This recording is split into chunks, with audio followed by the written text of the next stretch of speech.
Right, for the purposes of this, Michelle, I'm not going to do a full-blown introduction. There isn't any point. I'll do that when I play it out. I'll say who you are and why you're here and what your documentary's called and stuff like that. So for the purposes of this, we'll just start.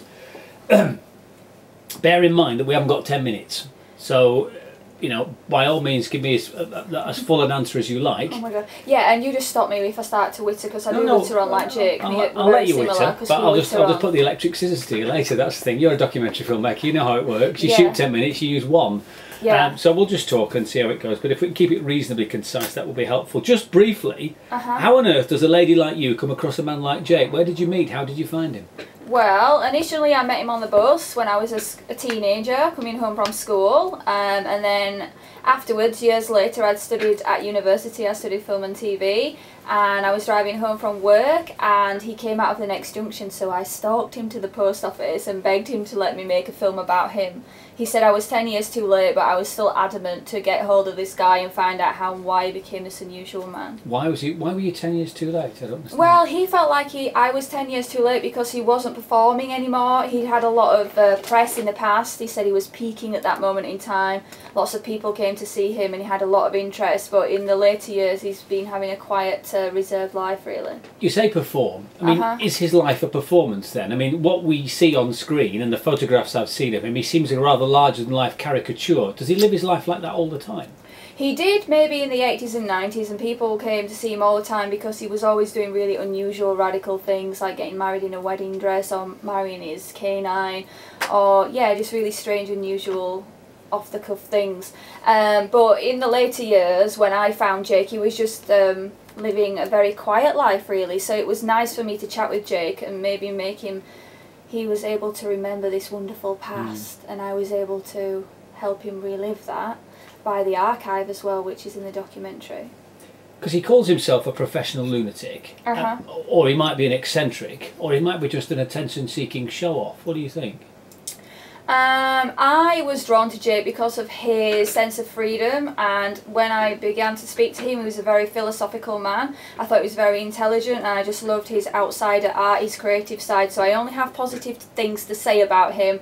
I'm not quite sure whether it's, as you would say, fake. I don't think it is fake. He decided to change his name to Jake Mangle-Wurzel in order to save himself from the depths of despair, and that's exactly what he did, and that's really fascinating to me. He should be very proud of himself. And there are films, perhaps like yours, that follow people whose lives are unusual, let's call them that, and sometimes they're not very complimentary. I mean, are you looking to explore, to help diagnose, or are you simply documenting what goes on? It was very organic, really. I initially, truly from the heart, wanted to know how and why he became that way, but as the documentary progressed, there's so many universal connotations that are in there, and one of the things, as I've already mentioned before, is how he combated his depression by creating such unusual objects and this whole new sense of self. So I kind of explored that, but not just that, his past, his marriage, his children, how he gets on with society and how he behaves on a daily basis. Did he stop performing ever? I mean, when you've got cameras around you and you are larger than life, sometimes you play up to the cameras. Eventually, I would imagine, if you're making a film and they're there all the time, you sort of forget the camera and just live your life normally? Yeah, I took him for what he was. I never really thought, hey, this is a performance. I was just really intrigued by the man. We really clicked and engaged with each other. And but you were holding a camera, and he was looking at the camera or the subject of it, and I wonder whether when there's a camera there, he becomes Jake more than if there wasn't a camera there. Do you know, most of the time that I spent with Jake, I always had the camera rolling, and sometimes I didn't have it rolling, and sometimes I had it rolling just to capture things, just in case he was going to say something unusual thinking it's not rolling. Yeah, he is a little bit more outspoken, especially if there's an audience, like when the house was on fire, which was a terrible time for him. Maybe I shouldn't talk too much about that because it spoils the documentary, but yeah, in front of a camera and an audience is where he feels himself, he feels at home, and he expresses himself there, and it's beautiful to see him come alive and that character, to just like watch it happen. Isn't that interesting that he feels comfortable in front of an audience and yet had to create a character to feel comfortable in front of an audience? He couldn't feel comfortable as the man he used to be. Yeah, on a psychological level it's so interesting to me that he has got this sense of freedom, and he is like confident with himself by creating a totally new persona, but it has become the Mangle-Wurzel now. And for you it was a project from the heart, because this is not something that's been commissioned by a TV channel, is it? You've funded this yourself, you've made it yourself, you've sort of devised the whole thing, and you've no idea whether it'll ever get on telly, have you? No, I did it as a pure passion project. I did study TV and film at university at Huddersfield, and I love being creative. It's what I need to do, especially after these 6 years. I know that that's what I need to progress and keep doing. I've already got 2 new ideas and something else that I'm going to be starting on. So yeah, I just thought I'm not going to wait for some commissioner to say, hey, I like your idea or I don't.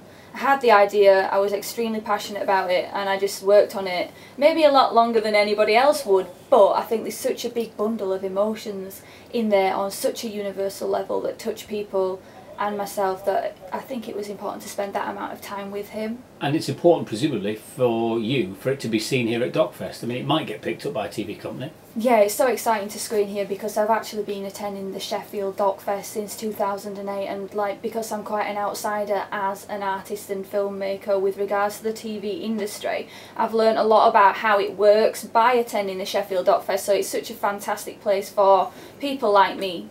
And you'll continue to do it regardless of whether somebody gives you money from a TV company. You'll still, I bet you'll still make films, won't you? Absolutely. I've got another eccentric. I've got a new camera I've just bought, a Canon XF105. I'm really excited to just get out there and start it. I might get a producer, and if she can get me some funding, I've learnt a lot about funding now, about international funding as well. So yeah, I might get a little bit of money to help me. If not, then I'll just work as a photographer or in an office just to pay for that. It's not a problem. Brilliant. That's a great outline. Thank you. I admire you, I really do, because you know there are plenty of people with loads of ideas who never do bloody anything with them, or keep saying, oh, I can't get a commission, oh, I've no money. You know, good for you. Oh, thank you. Yeah, just doing what I like doing in this very boring world. Yeah, it's exciting. Well, you know. It's exciting. Dedication as well, Michelle. It's just a long way. Well, not really. I'm not dedicated. It's just what I like doing. If you like doing something, yeah, there's some truth in that. If you love it, you'll do it. It's just regardless. easy. It's what I need to do. Some people, you know, some people make radio for a living. Some people do it in hospital because they love it. Some people just, you know, come in and do it for free at the BBC because they like it. It's good fun, you know. They like playing the music. They like talking to people. You know, I feed my kids doing it, but you know, I still love it. I'm just really lucky that I get paid to do something that I was pretending to do when I was 11 in my bedroom. Oh, you made the vision come true. No, it's just about as good as it gets, really. You know? You pretend you build a radio station out of a cassette player and a record player in your bedroom when you're 11. Oh, that's so good that you knew what you wanted to do at such a young age. Yeah, well, it's good because I managed to. I might have been ultimately frustrated if I hadn't managed it, but you know, here I am 50 with 30 years of it under my belt. Not that matter. Should we say now when you don't look it? Thank you for recording We've got far in the that. media with that too.